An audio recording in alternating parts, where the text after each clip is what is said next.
TCS में जो हुआ ये तो 1450 साल पहले इस्लाम ने ही बोल दिया था करने के लिए। अच्छा, ये जो टीसीएस वाली कंट्रोवर्सी हुई, आपने बताया आप नासिक भी गए थे, ये कहाँ से आपको लगता है इसकी शुरुआत हुई? क्योंकि कहा जा रहा था पिछले 3-4 सालों से ऐसा चलता आ रहा था। कहाँ से ये भांडाफोड़ शुरू हुआ, कहाँ से ये बात सामने आई, और आपको क्या लगता है, is it just the tip of the iceberg? हमारे भारत देश में ग्रूमिंग गैंग और एक्सट्रीमिस्ट मानसिकता आज से थोड़ी ही आज़ादी के वक्त से, आपको याद होगा मोइनुल हक चौधरी जो कलकत्ता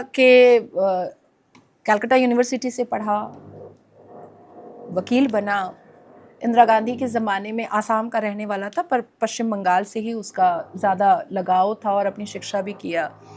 इंदिरा गांधी के नेतृत्व में उसको कैबिनेट मंत्री तक बनाया गया और उसने जिन्ना से कहा था कि चांदी के प्लेट पे आपको पाकिस्तान देंगे। टीसीएस में जो हुआ मुझे लगता है कि ये तो 1450 साल पहले इस्लाम ने ही बोल दिया था करने के लिए। वही निदा खान ने किया है, डी मैडम ने किया है। हमारे भारत में और पाकिस्तान की मानसिकता ऐसी है कि अच्छा मुसलमान और खराब मुसलमान। अच्छा मुसलमान कौन है? जो दावत इस्लाम करेगा, जो काफिरों की बहू बेटियों का रेप करेगा, जो शोभा यात्रा पर पत्थर मारेगा, वो अच्छा है, वो अच्छा मुसलमान है। जो हिंदुओं की प्रतिमा को, देवी देवताओं की प्रतिमा को तोड़ेगा, जो देश के संविधान को साइड में रख करके शरिया और इस्लाम को प्रथम रखेगा, जो हिंदुओं को गोबर भक्त मूत पीने वाला बोलेगा, जो विभिन्न प्रकार के जिहाद करेगा, जो सनातन की बुराइयां निकाल करके अलग अलग प्लेटफॉर्म पर रखेगा, वो अच्छा मुसलमान है। लेकिन जो संवैधानिक मुसलमान है उसको हमारे भारत के जो अच्छे मुसलमान जिनका मैंने अभी परिचय दिया वो मुर्तद बोल देते हैं। अब जैसे मुझे मुर्तद बोला जाता है। सलीम वास्तिक को क्यों गला काटा गया? क्योंकि वो इस्लाम में रिफॉर्मेशन लाने की कोशिश कर रहे थे। मुझे आईएसआई और लश्कर तैयबा का थ्रेट क्यों आया?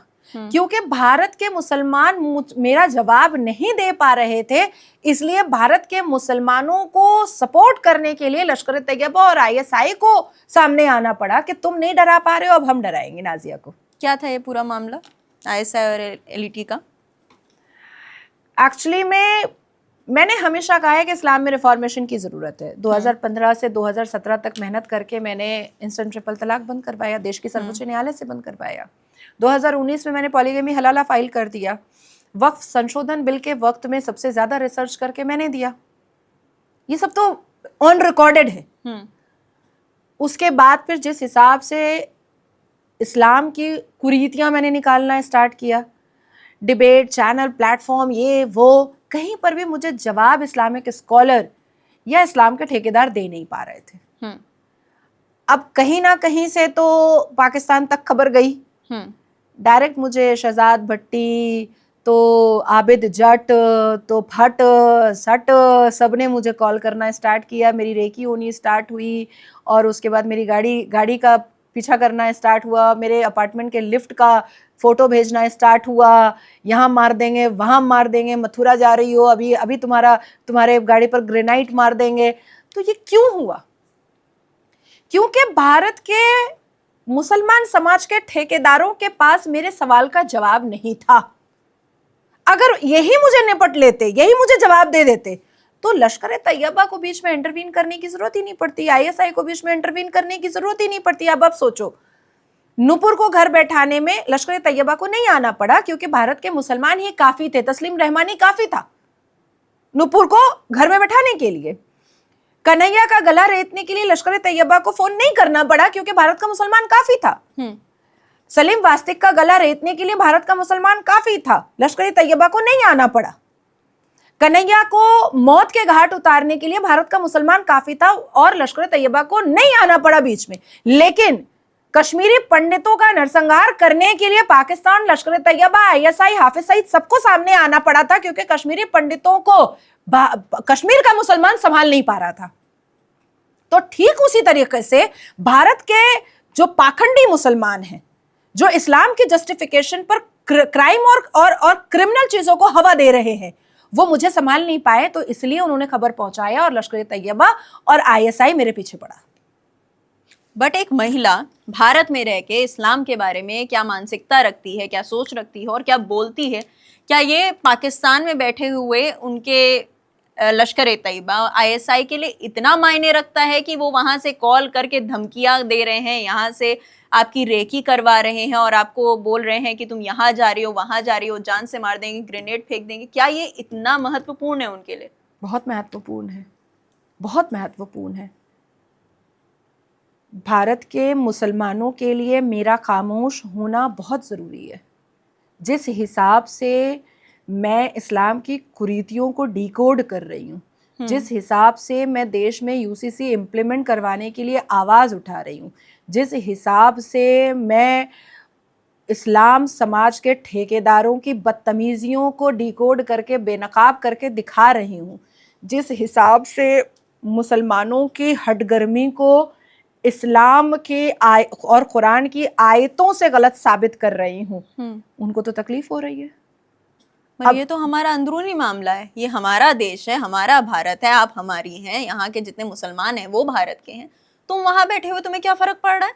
नहीं, क्या भारत के मुसलमान पाकिस्तान के मुसलमानों को अलग समझते हैं? ये जानना जरूरी है।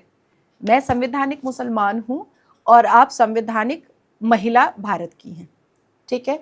अगर बहुत छोटे में कहा जाए तो हम दोनों संवैधानिक महिलाएं हैं और भारत की नारियां हैं। मैं तो अपना परिचय यही देती हूँ, मुसलमान हिंदू तो छोड़ ही दीजिए। लेकिन प्रॉब्लम इस बात की है कि जो कुरान भारत का मुसलमान मदरसे में पढ़ रहा है, वही कुरान तो पाकिस्तान में भी पढ़ा जा रहा है। लेकिन पाकिस्तान में जिस हिसाब से 6 साल की बच्ची से निकाह हो जा रहा है, भारत में जब 6 साल की बच्ची से कोई मौलाना निकाह कर रहा है तो उसको पॉक्सो में अरेस्ट कर लिया जा रहा है। पाकिस्तान में मदरसे में जो पाप हो रहा है, जो गुनाह हो रहा है, वो भारत में हो रहा है तो अरेस्ट कर लिया जा रहा है। पाकिस्तान में दावत इस्लाम हो रहा है, धर्म परिवर्तन हो रहा है तो उनको वाहवाही दी जा रही है, लेकिन भारत में निदा खान धर्मांतरण कर रही है तो वो अरेस्ट हो जा रही है। तो ये उनको बुरा नहीं लगेगा?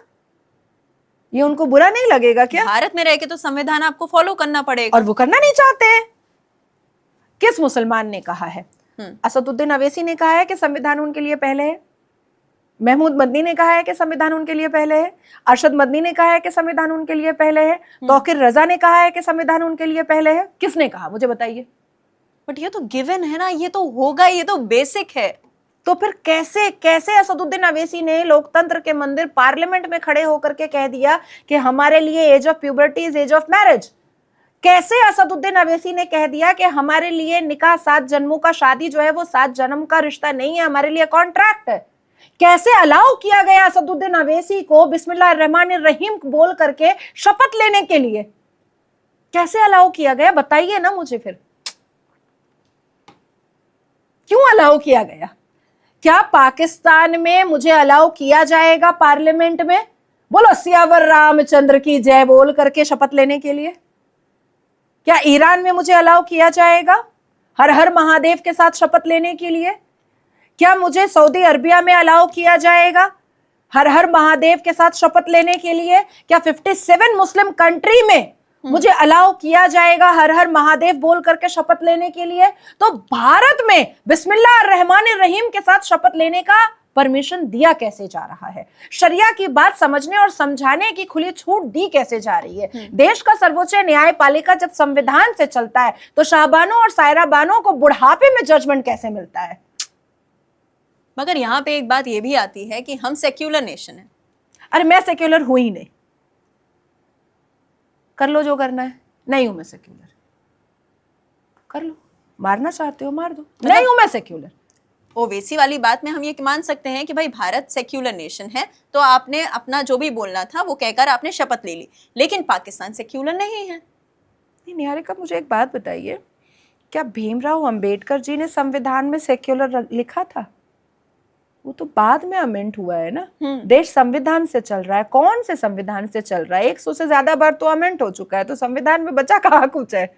जो लिखा गया वो बचा कहाँ? अमेंडमेंट तो होते रहेंगे, जो 370 अभी हटा हाल ही में, तो वो भी अमेंडमेंट ही था।